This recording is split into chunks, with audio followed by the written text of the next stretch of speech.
Hi guys, welcome to my YouTube channel. Guys, आज इस video में मैं आपको बताने वाला हूँ जो टैली प्राइम में जनरल वाउचर होता है उसमें कौन सी एंट्री की जाती है। तो अब आपको रट्टा मारने की ज़रूरत नहीं है, क्योंकि मैं आपको सिंपल लैंग्वेज में समझा दूंगा कि जनरल वाउचर में कौन सी एंट्री की जाती है। तो गाइस, ये वीडियो बहुत ज़्यादा इंपॉर्टेंट होने लिए बने इस वीडियो के साथ। और यदि अभी तक आपने मेरा यूट्यूब चैनल सब्सक्राइब नहीं किया तो कर लीजिए ऐसी बेनिफिशियल वीडियोज़ के लिए। तो गाइस, चलते हैं और वीडियो को स्टार्ट करते हैं। सबसे पहले मैं आपको समझाऊंगा जनरल वाउचर में कौन सी एंट्री की जाती है, फिर टैली प्राइम में आपको करके बताऊंगा कैसे एंट्री होती है। ठीक है, तो इससे पहले हमने ओपन किया हुआ है प्रॉफिट एंड लॉस अकाउंट। ठीक है, तो अकाउंट्स में ट्रेडिंग और प्रॉफिट एंड लॉस अकाउंट होता है, फिर उसके बाद होती है बैलेंस शीट। ठीक है, इसके अलावा कुछ नहीं है अकाउंट्स में, कुछ भी नहीं है। Trading account, profit and loss account और बैलेंस शीट होती है। और जितनी भी एंट्री की जाती हैं सब profit and loss account, trading account या बैलेंस शीट में ही की जाती हैं। ठीक है, जिससे कि हमारी profit and loss account, trading account और बैलेंस शीट तैयार होती है। ठीक है, अब देखिए, सबसे पहले मैं आपको बता दूं, जनरल एंट्री में वो एंट्री नहीं होती जो कि बैंक से रिलेटेड है। ठीक है, बैंक से रिलेटेड यानी कि हमारी पेमेंट की, रिसिप्ट की, एक बैंक से दूसरे बैंक में ट्रांसफ़र करने की और कैश की, यानी कि जो एंट्री हमारी बैंक्स में की जाती है, ठीक है, वो एंट्री जनरल वाउचर में नहीं होती है। पहली बात ये है। ठीक है, और सेल की, यानी कि सेल वाउचर अलग से दिया हुआ है और बैंक एंट्रीज़ के लिए भी वाउचर्स अलग से दिए हुए हैं, जो कि बैंक एंट्रीज़ के लिए पेमेंट वाउचर, रिसिप्ट वाउचर और कॉन्ट्रा वाउचर, ये हमारे 3 वाउचर यूज़ होते हैं। किसके लिए? बैंक एंट्रीज़ के लिए। परचेज वाउचर जो हम परचेज करते हैं उसकी एंट्री के लिए होता है।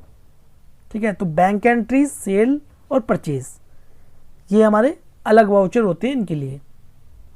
तो इनको छोड़कर, यानी कि बैंक एंट्रीज को छोड़कर, सेल और परचेज को छोड़कर सभी एंट्रीज हमारी जनरल वाउचर में की जाती हैं। मैं फिर से रिपीट कर रहा हूँ, जो बैंक एंट्रीज होती हैं या सेल या परचेज, इनको छोड़कर सभी एंट्रीज हमारी जनरल वाउचर में एंट्री की जाती है। अब जैसे कि ट्रेडिंग अकाउंट और प्रॉफिट एंड लॉस अकाउंट मैंने ओपन किया हुआ है, सबसे पहले क्या है हमारी सेल, तो सेल हमारी सेल वाउचर में होती है, परचेज हमारी परचेज वाउचर में होती है।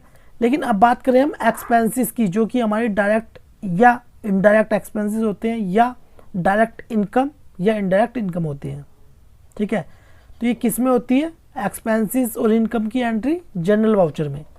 जैसे कि मैं आपको एक एंट्री करके बता देता हूँ, ऑफिस एक्सपेंसेस। ठीक है, 10,000 रुपये का हमारा बिल है। ठीक है, उस पर जीएसटी भी लगा हुआ है 18%, तो 9% हमारा सीजीएसटी है।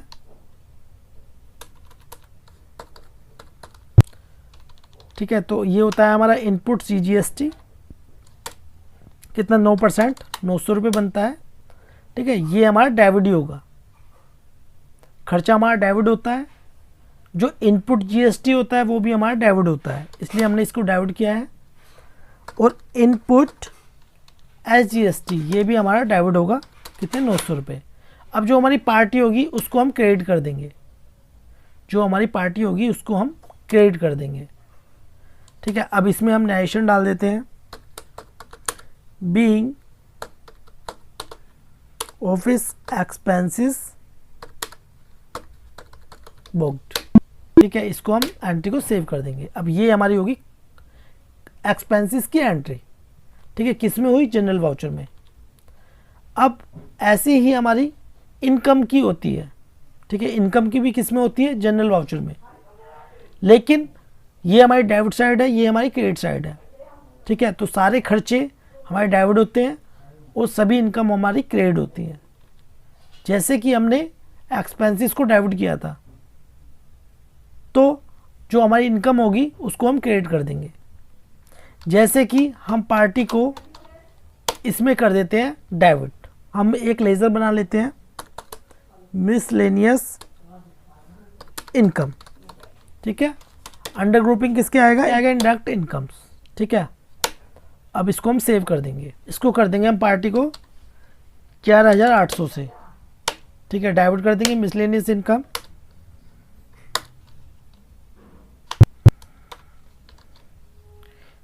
मिसलेनियस इनकम ये 10,000 रुपये, इसमें आउटपुट CGST 900 रुपये और आउटपुट SGST 900 रुपये, ठीक है। इसकी डायरेक्शन डाल देंगे बीइंग मिसलेनियस इनकम बुक्ड, ठीक है। ये हमने इनकम की एंट्री कर दी, ठीक है। तो हमने देखिए ये हमारा प्रॉफिट एंड लॉस अकाउंट है, trading and profit and loss account. Sale की एंट्री सेल वाउचर में होती है, परचेज की एंट्री परचेज वाउचर में होती है, और सभी खर्चों की एंट्री चाहे वो डायरेक्ट एक्सपेंसेस हो या इनडायरेक्ट एक्सपेंसेस हो सभी जनरल वाउचर में होती है। ऐसे ही इनकम्स चाहे डायरेक्ट इनकम्स हो या इनडायरेक्ट इनकम्स हो सभी किस में होती है, जनरल वाउचर में। अब आ जाते हैं बैलेंस शीट पर। तो देखिए जो हमारी बैलेंस शीट की एंट्रीज होती हैं सभी के सभी, अभी मैंने आपको क्या बताया था, मैंने आपको बताया था बैंक एंट्रीज सेल और परचेज को छोड़कर सभी जनरल वाउचर में एंट्री की जाती है। तो ये हमारी है बैलेंस शीट, चाहे लायबिलिटी साइड हो चाहे एसेट साइड हो, ठीक है। कैपिटल की कोई भी एंट्रीज होगी तो जनरल वाउचर में होगी, लोन्स की कोई भी एंट्री होगी तो हमारी किस में होगी, जनरल वाउचर में। करंट लायबिलिटीज़ की कोई भी एंट्री होगी तो हमारे जनरल वाउचर में होगी। फिक्स्ड एसेट्स की कोई भी एंट्री होगी तो हमारे जनरल वाउचर में होगी। और करंट एसेट्स में एक तो बैंक को छोड़कर और एक कैश इन हैंड को छोड़कर, ठीक है, सभी हमारी किस में होती हैं, जनरल वाउचर में। क्योंकि जो कैश इन हैंड और बैंक है ये बैंक एंट्रीज है, ठीक है, ये कैश है। तो कैश इन हैंड यानी कि कैश और बैंक को छोड़कर सभी हमारी किस में होती हैं, एंट्री जनरल वाउचर में, ठीक है। क्लोजिंग स्टॉक को भी छोड़कर क्योंकि इसकी कोई एंट्री नहीं होती है, ठीक है। ये प्रॉफिट एंड लॉस अकाउंट है, तो प्रॉफिट एंड लॉस अकाउंट मैं ऑलरेडी आपको बता चुका हूँ। तो गाइस मैं उम्मीद करता हूँ आपको समझ में आ गया होगा जनरल वाउचर में कौन कौन सी एंट्रीज की जाती हैं। मैं फिर से आपको रिपीट कर देता हूँ और एक बार फिर से बता देता हूँ। जो हमारी बैंक की एंट्रीज होती हैं, बैंक के वाउचर कौन से होते हैं, कॉन्ट्रा वाउचर, जो कि होता है हमारा एक बैंक से दूसरे बैंक में पैसा जब हम ट्रांसफ़र करते हैं अपने ही बैंक में तो उसके लिए कॉन्ट्रा वाउचर यूज़ होता है, कॉन्ट्रा वाउचर यूज़ होता है। और हमारा कैश विड्रॉल करते हैं या कैश डिपॉजिट करते हैं तो भी कॉन्ट्रा वाउचर यूज़ होता है। पेमेंट जब हम पेमेंट करते हैं तो पेमेंट वाउचर यूज़ होता है, रिसिप्ट आती है तो रिसिप्ट वाउचर यूज़ होता है। तो ये तो हमारे 3 वाउचर हो गए बैंक के लिए, ठीक है। और सेल वाउचर सेल के लिए यूज़ होता है, परचेज वाउचर परचेज के लिए यूज़ होता है। और इनको छोड़कर सभी जनरल वाउचर में एंट्रीज की जाती हैं, ठीक है। तो गाइस ये वीडियो आपको कैसी लगी प्लीज़ कमेंट बॉक्स में जरूर बताएं। वीडियो आपको अच्छी लगी प्लीज़ लाइक कर दें और इस वीडियो को शेयर करें अपने फ्रेंड्स के साथ। वीडियो देखने के लिए धन्यवाद।